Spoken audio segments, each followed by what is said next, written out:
We've got Shaun Alexander, former NFL MVP, and I was going to ask you about a prediction my co-host made about getting the tough yards rushing in the Super Bowl, but the hell with all of that.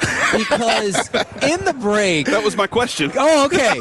Okay, because Corey looked right at Shaun, and he goes, oh, man, I got a great question. And I was like, well, I feel like we should let him be the judge of that. So let's turn it over to Corey for his great question. First off, love the lid. That Seahawks lid is fantastic. I think they did a great job with these NFL hats this year, by the way. All right, so I have made the prediction over and over that Kenneth Walker is going to have 84 of the toughest yards you'll ever see in a touchdown and a touchdown in the Super Bowl. Do you think that's a pretty accurate number for what this defense is, for what this running game is, and for the magnitude of this game? You know, I think with how Sam's playing and also with how elite Jaxon is, it's moving safeties out of the box. And so this this team reminds me of our 05 team more than the Marshawn Lynch and all them. Like, you know, if you don't cover Jaxon Smith, it's a wrap. You know, he will murder you all. And we had that same with Darryl Jackson. He was a great receiver for us. And so I'm just watching him. So it makes safeties have to bail out. And now you got really your 5 linemen, your tight end at 6, your fullback at 7 on their 7. And so if somebody misses, that guy's running in late, it's a bad mix for a running back like Kenneth. And, and he's going to do damage, I think. So since we're talking about Jaxon Smith-Njigba, I know, and he's from the Metroplex. He's from Rockwall, where we're from, and I love that. And he has talent to spare. But I feel like maybe sometimes Sam Darnold does not get really any credit for Jaxon Smith-Njigba's elevation, and I don't think that's fair.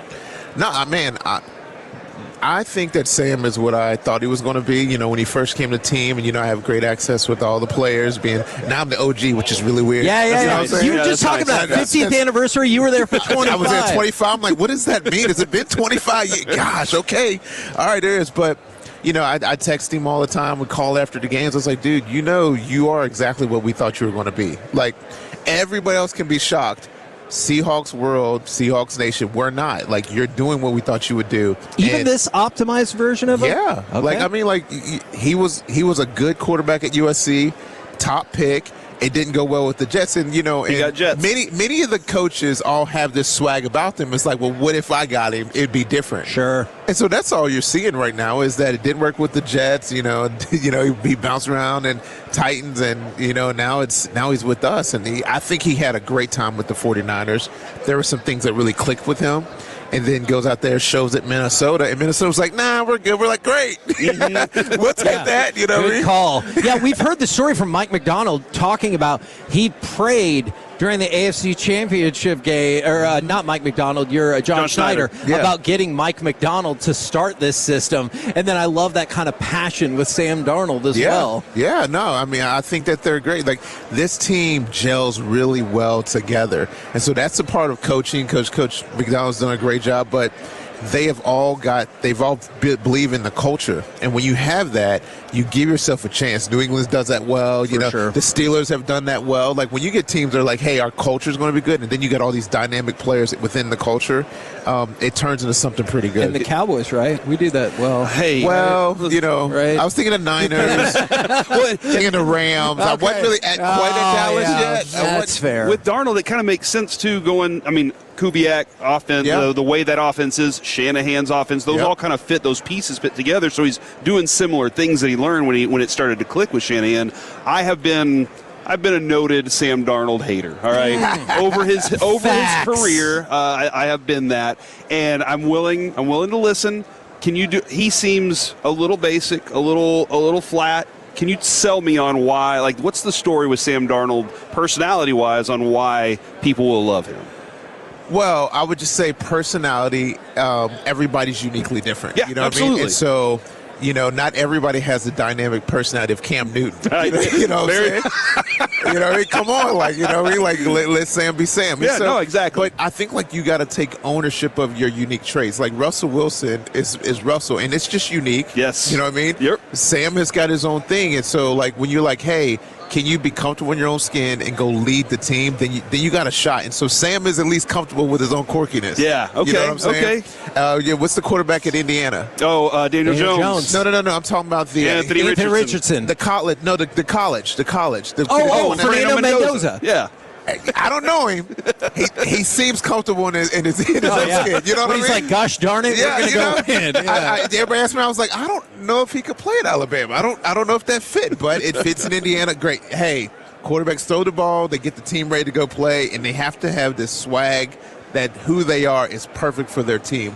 Sam has that. What do you think about the concept then of the Boy Scout that is Fernando Mendoza going to the Raiders? Because that feels like a bizarre fit, right? You would want to say like, ooh, I don't know if the Oakland Raiders feed to fit them. Yeah, maybe the Vegas Raiders. I mean, now we're like the Vegas Raiders, but we just put Vegas in front of that. Yeah. So now I don't really see what that works either. Party you know what I mean? Like, that actually makes a lot of sense. I was also kind of curious. Like we had great times with him. One time Kevin said that he was no longer Tank Lawrence. He was DeMarcus because he wasn't. And he said, whenever I get my sacks, I'm coming back to tell you. And he did get his opportunity. And he goes, and you're going to be like, what's my name? That was an amazing moment. What was it like adding that kind of a veteran to that locker room? Because we know what kind of leader he was. Yeah, wonderful for our program. Wonderful. Like, he's been everything that we want. As soon as he came in, he established, like, yo, we're going to put in the work and we're going to be great.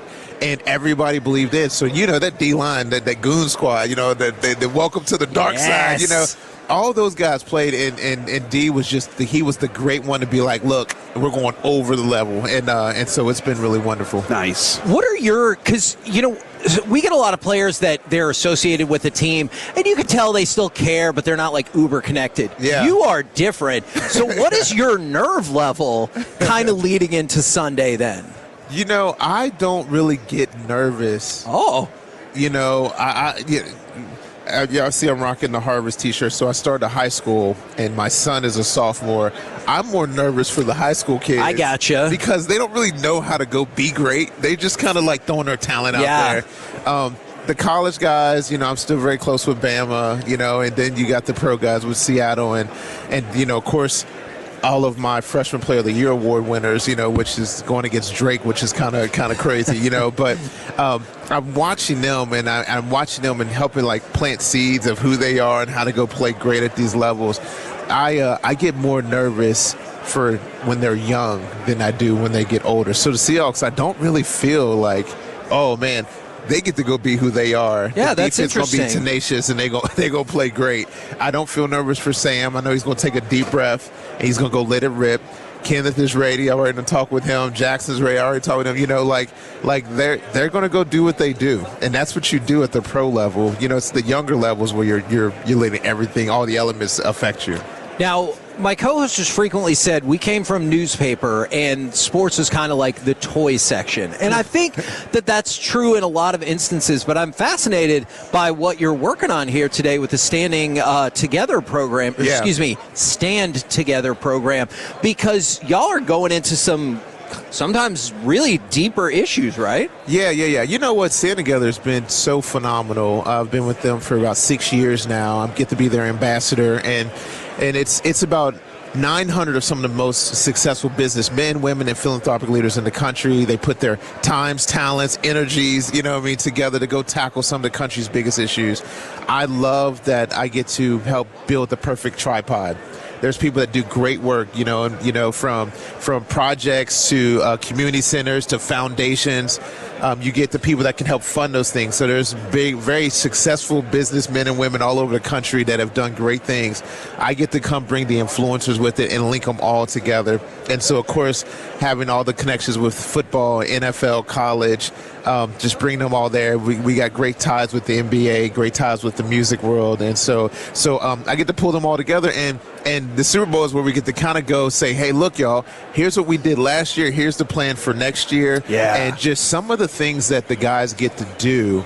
Can you give us an example by chance? Well, we got a new project, but the one that I'm most hands-on is with Cafe Momentum. Cafe Momentum is where they took kids in the juvenile justice system, and instead of just going to juvie, and then they recidivism about 50%, which means you're going to go to jail. Yep. And when you get a little bit older, you're going to go back together.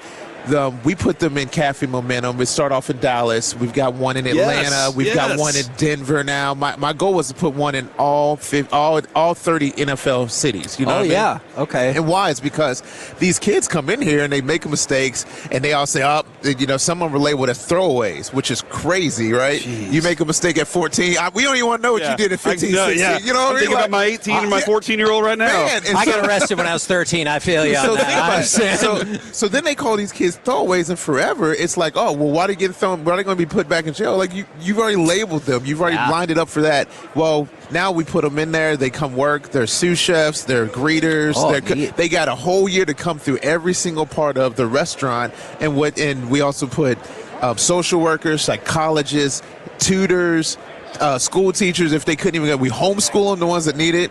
And what I said is, we just put aunties and uncles and cousins around these kids. Right. And what are you seeing? Recidivism's 11% for them. Wow, you know it dropped from almost 50%. That's you know what I'm wild. saying? So, like, in our cities where Cafe Momentums are, and that's why we want to put one everywhere, is like, you get the kids in Nashville. I remember the kid gets in trouble. They said, hey, what are we going to do with this kid? They said, hey, don't put him in juvie.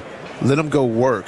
Now they're going to go make a living. They're going to gain all this mental, emotional stability, and it becomes great. So Stand Together takes things like that, foundations like that. Cafe Momentum is just one for the juvenile justice system, and we do it in so many levels. But we take those kind of foundations and community leaders, and we say, hey, let's go fund this. Let's go bring attention to it. Let's go put one in every NFL city and watch what happens. Standtogether.org/NFL. Standtogether.org/NFL. Shaun, thank you so much for the time today. Yeah, go Hawks. There you go. Shaun Alexander right here on 105.3 The Fan.